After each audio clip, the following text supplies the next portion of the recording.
Hello and welcome to Georgia Sight's online Advanced Techniques class.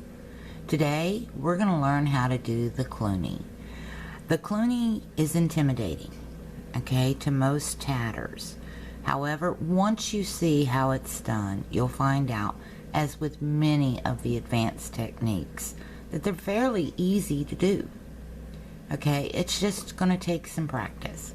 Today we're using a shuttle with one color thread and a ball of thread that is a different color.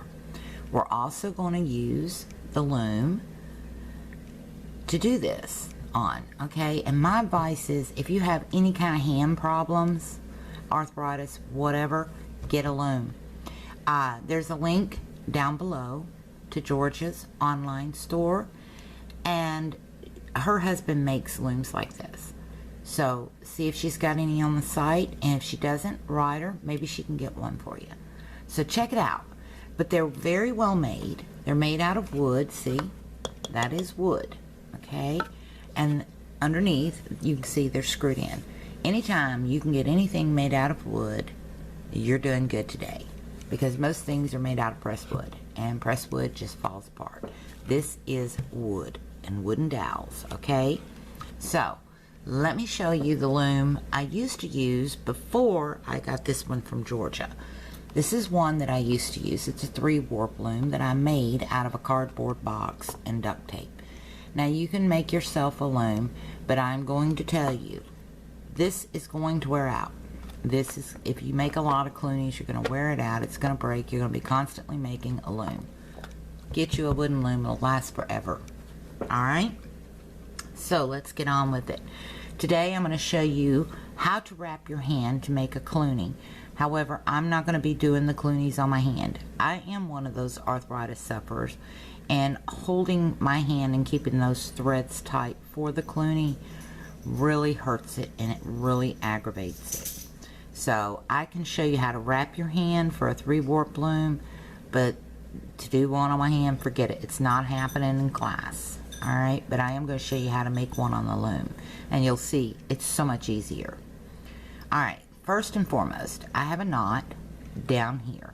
This knot represents a ring or a chain. If you're going to take a Cluny off a ring, the knot would represent the ring. If you're going to take a Cluny off of a chain, the knot would represent the chain. Alright, needle tatters. Yes, you can do Clunies. Okay, this is a technique that both shuttle and needle tatters can do. Georgia also has on her site the Clever Cluny loom that you can make yourself to practice with. So, needless to say, there'll be links down below for those. Alright? But this is how you're going to wrap your hand to do a Cluny. Okay? Now, first and foremost, our ball thread is the red thread. We want to set it behind the loom and get it out of our way. Alright, now we take the red thread, lay our shuttle down, wrap it around the middle finger and the ring finger, come up to the pinch, put the thread in the pinch. The next step is get that shuttle out of your way, bring that ball thread up around or down around your pinky finger, and come up into the pinch. See what I've got here? Then you're going to take that ball thread back through between the middle finger and the ring finger and wrap it around the ring finger about 4 times. Okay? Once you do that, then you're going to wrap it around your pinky finger about 4 times.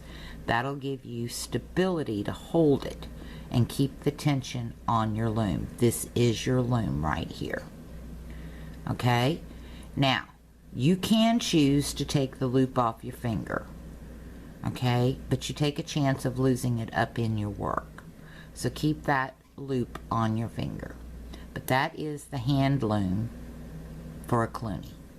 Now we're going to do the Cluny on this box loom, and that's what this is called. Okay, now here we go. We've got our knot that represents a ring or a chain.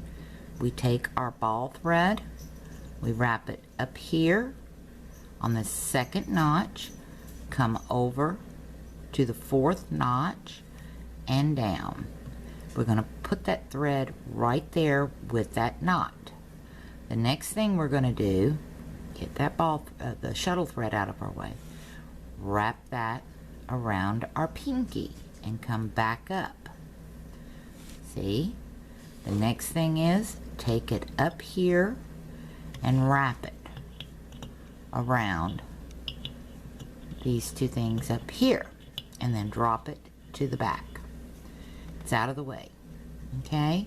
Now we get to work with our shuttle thread. We need to get our shuttle thread under there and back to the front. Okay.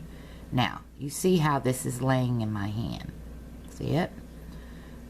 You want this thread here in the middle to stay in the middle.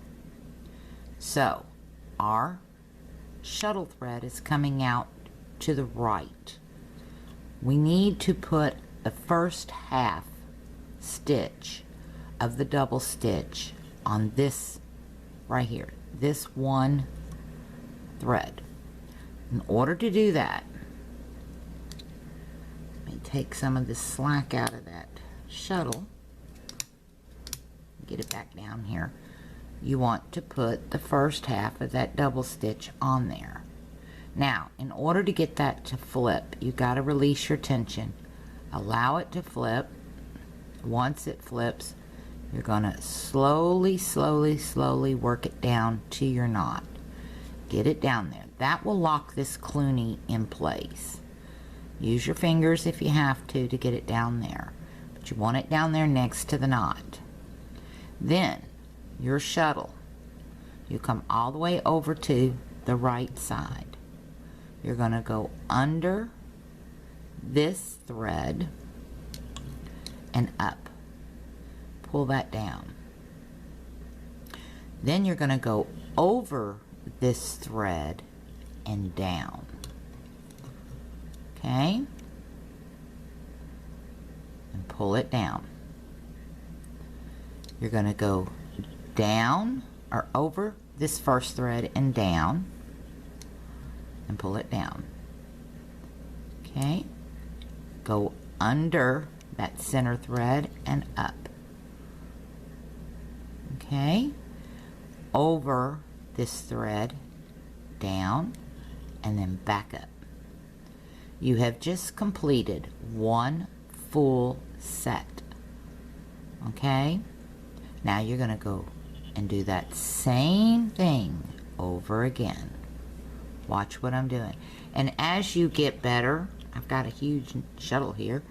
As you get better, your Clunies shape up better. And you work those stitches down till they're down there at that knot. Okay? And keep it all nice and snug. You just keep working your Cluny. And you'll get faster as time goes on. Okay? Just watch what I'm doing. And you can hit one full sweep if you didn't have a monster shuttle. And you see, there's the Cluny. And a Cluny is a leaf. They call them tallies too. I found that out in class. And it shapes out like a leaf and comes back in to a point. Okay? So, you just keep doing this for the amount of sets that the pattern calls for. Okay? Then, as you're going, you're wanting to pull it back in to close this leaf up. Make it look more like a leaf. So you're going to pull your tension in. Okay? And you're going to do it gradual, because you want it to look as realistic as possible. Okay? So with each loop, or each set, you want to bring it in just a little tighter. Okay? And just keep holding that tension. Okay? Now this is not the best Cluny in the world. I'm trying to get this on video. So, but as you can see, it's the same technique all the time. And what we want to do is end where we started. Okay? And this is going to be our last set. Now, here we go. There's our Cluny. It's not exactly perfectly shaped, but there's our Cluny. You see how it steps back in. You have to keep pulling, okay? And what I do is I take and draw out what I want, stick it down here, or hold it underneath the loom and follow the pattern that way. So, now we're going to take our Cluny off. We remove from the center first. Lay it to the side. We remove off the loom. Everything's off the loom. This little loop we've had down here that we've ignored, we're going to pull it off that pinky. And we're going to find the thread that starts closing that loop that we had on the loom. If you see your threads bunch up and twist like that, straighten them out. Keep that Cluny in the pinch because you haven't locked it in yet. Keep working with it. Okay, keep working with it. Pull it down till it's snug. Once it's snug, grab your ball thread and pull it the other way. Okay, keep that from twisting. Okay, and you can work it up, and after you get it closed, okay, your Cluny is closed, your loops are gone, wrap that around your pinky and do the second half of that double stitch. Flip it and lock it down. Your Cluny is in place. And there you have it. That's how you do a Cluny. And you can continue on into the next ring or the next chain, whatever you want to do, or you can do a whole row of Clunies. It's your heart's desire. So I hope you learned something. I hope you found that making Clunies are a lot easier than you conceived. Okay? So until next time, I hope you enjoyed this video, and I hope you have a wonderful day. Happy tatting to everyone. Thank you.